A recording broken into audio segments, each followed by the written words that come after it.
Waraanni bilisummaa Oromoo zoonii gidduu galeessaa lola guddaa waraana mootummaa waliin godina Shawaa Lixaa aanaa Dirreen Cinnitti taasiseen injifannoo guddaa gonfachuun beekame. Miseensi waraana bilisummaa Oromoo lolicha keessa ture tokko yaada raadiyoonii Dirree Shaggariif qoodeen Sadaasa 27 bara 2022 aanaa Dirreen Cinni iddoowwan lama Qamtee yookaan Gondee fi Shebee jedhamanitti ganama obboroo sa'aatii 12 irraa jalqabee lolli cimaan gaggeeffamaa turuu himeera. Lolichi aanaa Dirreen Cinni ganda Roggee Dagaa fi Buyyamaa Roggee keessatti meeshaalee waraanaa gurguddoon deeggarame gaggeeffamuu kan ibsu miseensi waboo haleellaa waraana mootummaarraa itti aggaamame qolate injifannoo guddaa galmeessuu himeera. Guyyuma wal fakkaataa aanaa Jibaat ganda Alii Osootti lolli guddaan waraana mootummaa fi waraana bilisummaa Oromoo gidduutti adeemsifamuu eere lolicharrattis waboon loltoota mootummaa haleeluu beeksise. Lolawwan kanneen irratti loltoota mootummaa hedduu ajjeesuu fi madeessuu madditti kanneen lakkoofsi isaanii xiqqaa hin taane booji'uu ibseera. Akkasumas meeshaa waraanaa hedduu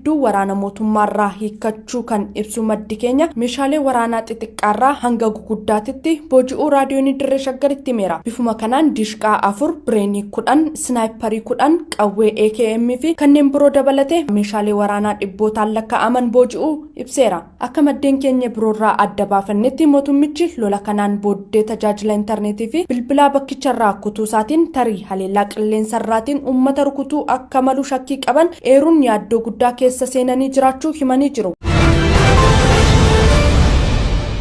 Godina Wallagga Bahaatti lolli guddaan waraana bilisummaa Oromoo fi waraana mootummaa gidduutti adeemsifamaa jiraachuun himame. Godina Wallagga Bahaa aanaalee hedduu keessatti lolli guddaan waraana bilisummaa Oromoo fi waraana mootummaa gidduutti adeemsifamaa jiraachuun ibsamee jira. Odeessi bakkasii raadiyoonii Dirree Shaggar dhaqqabee akka addeessutti Sadaasa 26 bara 2022 irraa jalqabee aanaalee akka Eebantuu fi Jimmaa Raaree keessatti waraanni bilisummaa Oromoo opereeshinii gurguddaa gaggeessaa jiraachuu fi lola gaggeessaa jiruun injifannoo gurguddaa gonfachaa jiraachuun ibsamee jira. Waboon kaabinoota dabalootaa fi milishoota waraana mootummaa waliin ta'uun uummata dararaa turan irrattillee tarkaanfii fudhachuu maddi kun mirkaneessee jira. Waraanni bilisummaa Oromoo mooraalee waraana mootummaa aanaa Eebantuu keessatti argaman 4 cabsee tarkaanfii irratti fudhachuu kan ibsu maddi keenya loltoonni mootummaa hedduun ajjeefamuu fi madaa'uun beekamee jira. Meeshaalee waraanaa adda addaa kanneen akka diishqaa, bireenii, qawwee AKM hedduu, boombii harkaa 50 ta'uu fi rasaasa hedduu hidhannoo guutuu waliin booji'uun beekamee jira. Sababa kanaanis kaadiroonni fi waraanni mootummaa lubbuun hafan aanicha keessaa bahanii baqachaa jiraachuu kan himu maddi keenya waraanni lakkoofsaan guddaa ta'e magaalaa Naqqamteerraa gara aanaa Eebantuutti fe'amaa jiraachuun ibsamee jira. Lola waraana bilisummaa Oromoo fi waraana mootummaa gidduutti adeemsifamaa ture kanaan loltoonni mootummaa kurnootaan lakkaa'aman ajjeefamuu fi kanneen lakkoofsi isaanii 100 ol ta'an immoo madaa'uu maddi kun mirkaneessee jira. Tarkaanfii waraanni bilisummaa Oromoo fudhate kanaan naasuu guddaan kaadiroota olaanoo godina Wallagga Bahaa fi aanaa Eebantuu mudatee jiraachuu kan eeru odeessi kun lolli godinicha keessatti adeemsifamaa jiru to'annoo mootummichaan ol akka ta'ee fi gargaarsa dabalataa barbaacha gara Oromiyaatti iyyachaa akka jiran beekuun danda'ameera.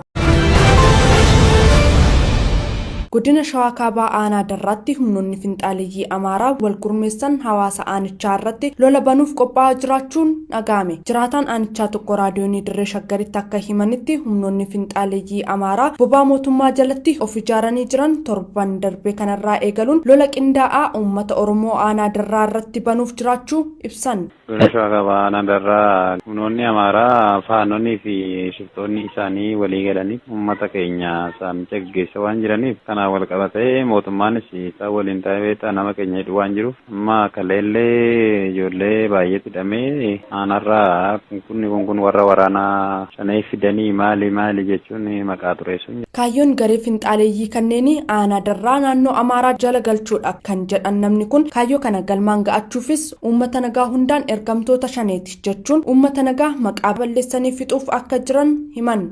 Isaan kaayyoon isaanii beektan aanaa Darraa kana gara naannoo Amaaraatti kutuuf waan ta'eef mootummaanis gargaarsa isaa waliin waan jiruuf amma beektan nama Oromiiffa dubbatudha jiran amma akka waliigalaatti karaa tokko nama hammanaa karaa tokko nama 40 karaa tokko nama 50 ijoolleen waraanaa shanee deeggaruu maal jechaa jirani. Gareen finxaaleeyyii kun namoota afaan Oromoo dubbatan hunda shaneedha jedhanii farrajuun wayita uummata miidhaa jiranitti kaabinoonni bilxiginaa aanichaa immoo qarshii uummatarraa guurrachuun garicha waliin ta'uun uummata keenya miidhaa jiraachuu ibsan.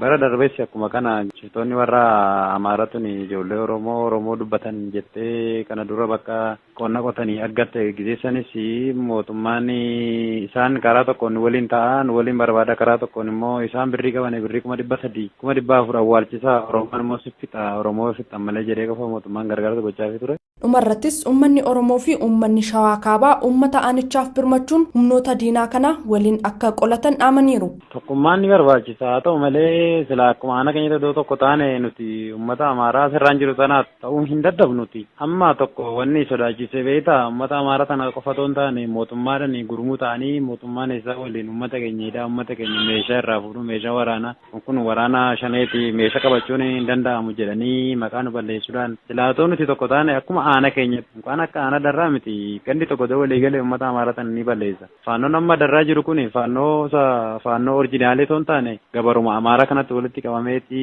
inni faannoo naamin jedhee fokkora malee sila waraana cimaa miti ture. Oromoodhaan hin dhaamoni tarii Amaaraa lixa shagaraa darratti gaggeessaa jiru kun karaa godina Wallaggaas gaggeessaa ture saniifuu uummanni aana darraas uummanni aana jirees uummanni aana kuyyuus uummata aana darraa kanaaf sagalee ta'uu qaba.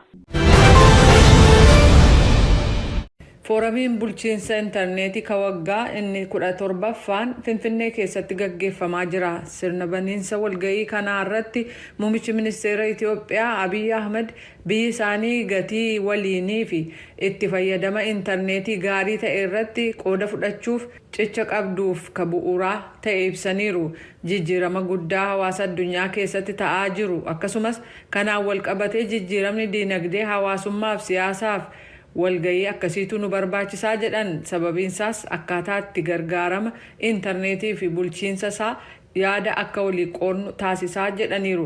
Gama biraatiin immoo ambaasaaddarri Yuunaayitid Isteetsi kan waa'ee saayibarii fi imaammata dijitaalii Naatnaa'el Fiik gara Finfinneetti imaluun konferansii kanarratti hirmaachuuf akkasumas gitoota isaanii kan Afrikaa waliin wal arguuf jiru. Ambaasaadar Fiik paanaalii sadarkaa olaanaa wal amantaa fi nageenya akkasumas bulchiinsa odeeffannoo fi iccitii eeguu irratti ni dubbatu jedhameera. Mootummaan Itoophiyaa akka keessumsiisaa walgahii bulchiinsa intarneetii dhaabbata tokkummaa mootummootaa ta'etti akkasuma waliigaltee diinummaa dhaabuu adoolessa 2 tumameen naannolee walitti bu'iinsaan miidhaman keessatti tajaajila teleekoomii intarneetii dabalatee deebi'uun akka saffisaan gaggeeffamuuf Yuunaayitid Isteetsi gaafattee jirti. Komishinni marii biyyoolessaa kan Itoophiyaa walakkeessa waggaatti ajandaalee marii hawaasa irraa walitti qabuu kan eegalu ta'uu beeksisee jira. Komishinni kun ibsa har'a baaseen bulchiinsa naannoo Tigraay irraa kanaaf naannolee hundatti imaluudhaan dhimma walta'iinsaa irratti qooda fudhattoota waliin mari'achuusaa beeksiseera. Miseensi komishina kanaa ka ta'an Dr. Yoonaas Adaayee raadiyoo sagalee Ameerikaaf akka ibsanitti dhimma gara bulchiinsa naannoo Tigraayitti itti imaluun danda'amu irratti bakka bu'aa olaanaa gamtaa Afrikaa Oluseegun Obasanjoo waliin mari'achaa turuu isaanii beeksisaniiru. Mariin kun hunda kan hirmaachise ta'us qaamonni qabsoo hidhannoo keessatti hirmaatan mootummaa waliin mari'achuun meeshaa waraanaa lafa kaa'uu fi qaama marii biyyoolessaa ta'uu akka danda'an komishinichi akeekeera.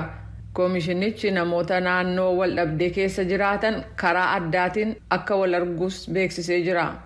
Somaaliyaa keessatti caamaaf beela ammaan dura mudatee hin beekneen kan ka'e uummati kumaantamaan lakkaa'aman gargaarsa argachuuf jecha gara biyya ollaa taate Keeniyaatti akka baqatan taasisaa jira.